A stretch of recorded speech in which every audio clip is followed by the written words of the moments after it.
Good morning, and thank you for coming. I appreciate your time this morning. This will be a short presentation, and I believe there'll be another short presentation after mine. The subject of this issue is open educational theory and open educational resources specifically. This is me, and you will get a URL to the presentation at the very end. So if you need to contact me, this is how you can find me. Open educational resources are resources students don't have to pay for. Why is this an issue? It's an issue because students who can barely afford to go to school to begin with come to school and then get sticker shock. They get whammied on all sides from the ancillary costs of going to school. In our university, many of our students are first generation. Their parents can't and didn't prepare them for what to expect in school. Didn't maybe give them extra money for books. The history of open educational resources, that term anyway, goes back to 2002 UNESCO talk. UNESCO was specifically interested in what we used to call the third world. I'm not sure what the term is now, the developing world. But it caught here in the United States as well. The idea is that we create licenses to allow faculty to adopt and distribute resources. Are textbooks that expensive? Yes, they are that expensive.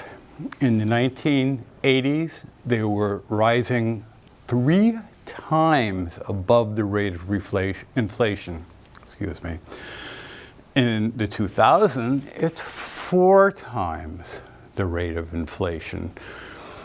Textbooks now are incredibly expensive, and not only do students have to pay, I don't know, $400 for a biology textbook, but they often have to pay for an extra online site.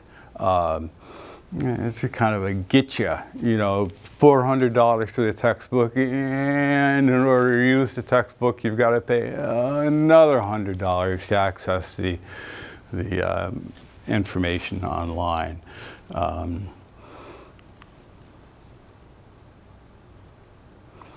This says about 2 out of 3 undergraduates go without books, and I can tell you that for a fact.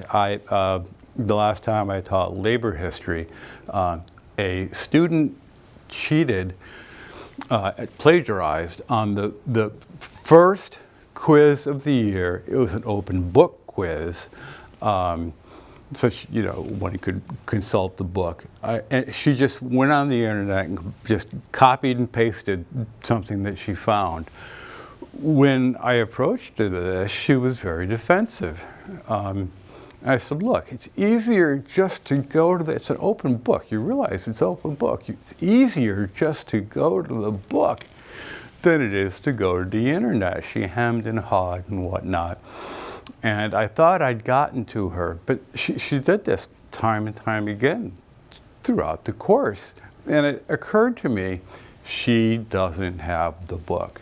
Partway through the course, I asked her, she didn't admit it, but her final grade, and she was lucky to get a final grade, her final grade reflected the fact that she didn't, and she couldn't have done the reading because she didn't have the book.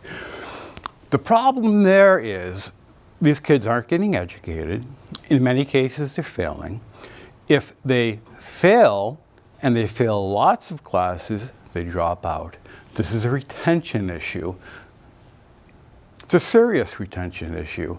If we're serious about educating our students, we've got to put resources in their hands that they can use. And open educational resources is at least one answer.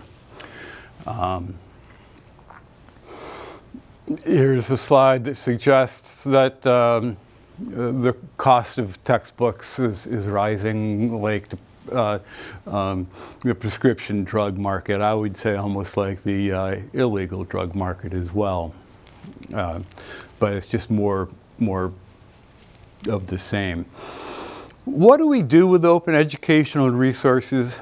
We mix and match. We can take books that are licensed for open use.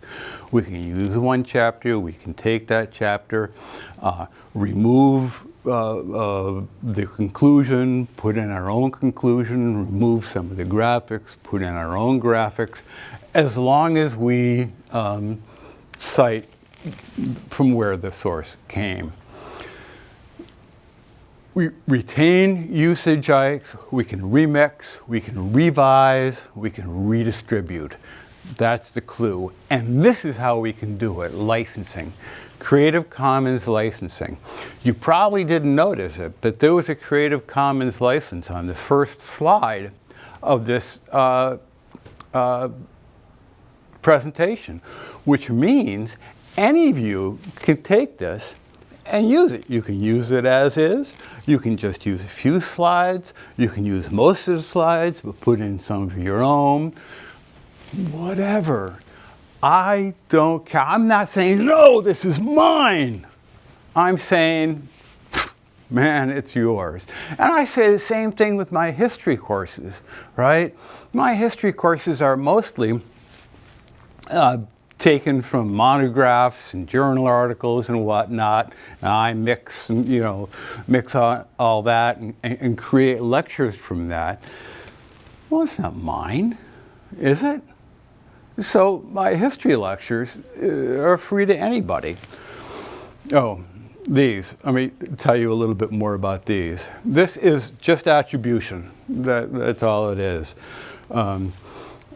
This is the one I tend to use. Is attribution, but not for commercial purposes. I don't care who uses it as long as they don't charge for it. Is it difficult to find open educational resources? Absolutely not. There are large colleges that put everything, all of their courses online.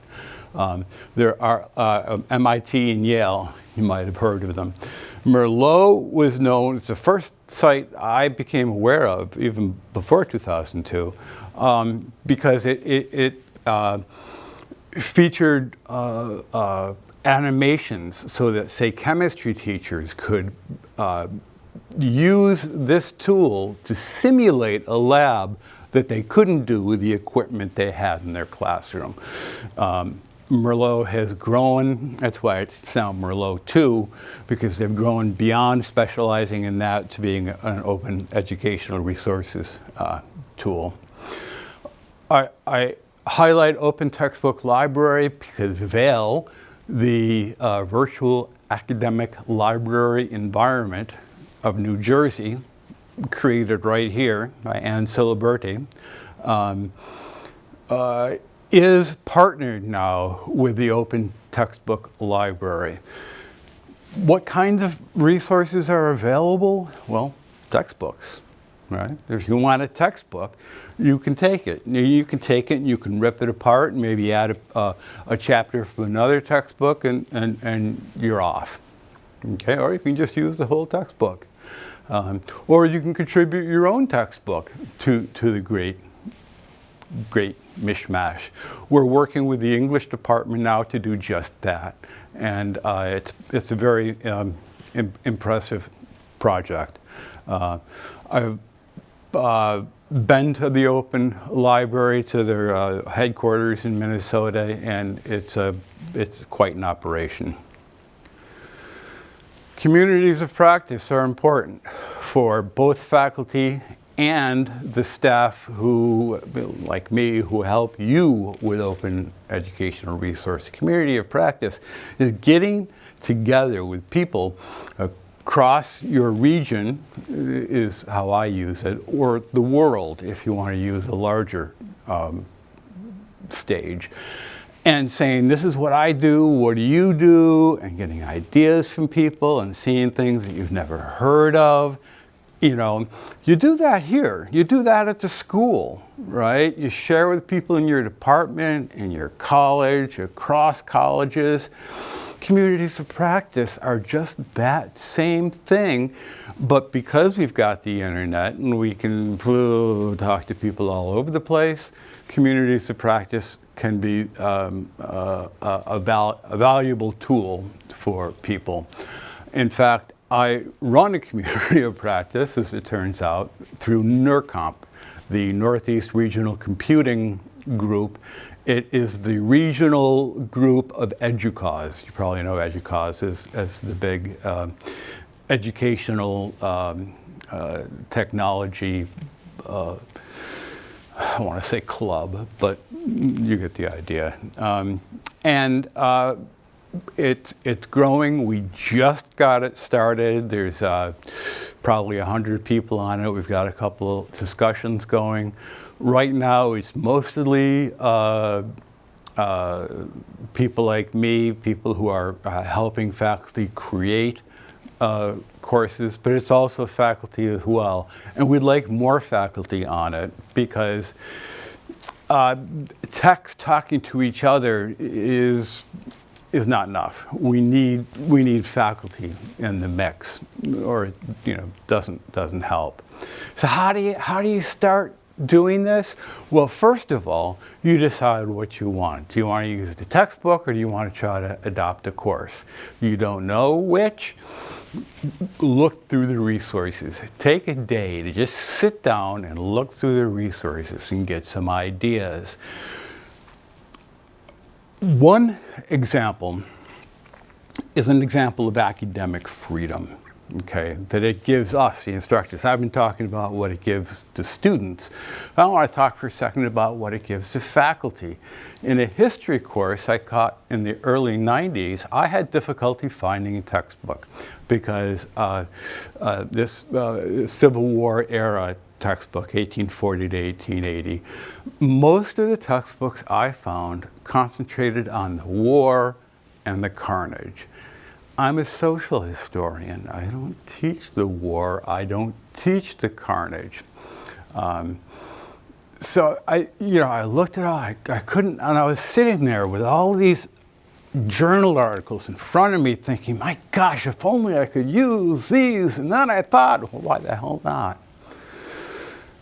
You know, so I shuffled through them. I put together what I thought represented something that would go with my history lectures.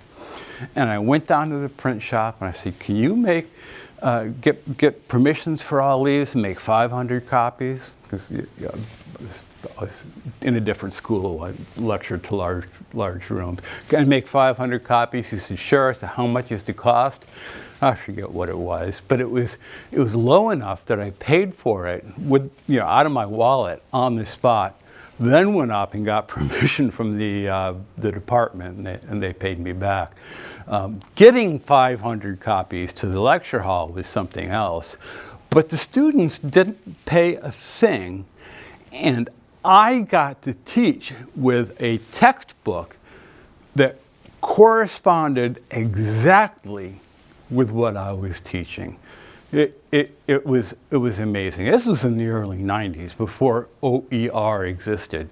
And maybe you were doing things like this before the term OER existed. We can do more now that there is an OER program, and I certainly encourage you to do so. That's my email address, harrishar@wpunj.edu. My phone number is 973-720-2451. By all means, get in touch with me. I love to talk about this subject. It's one of my favorite subjects, and you're one of my favorite audiences. So thank you very much, and have a nice day.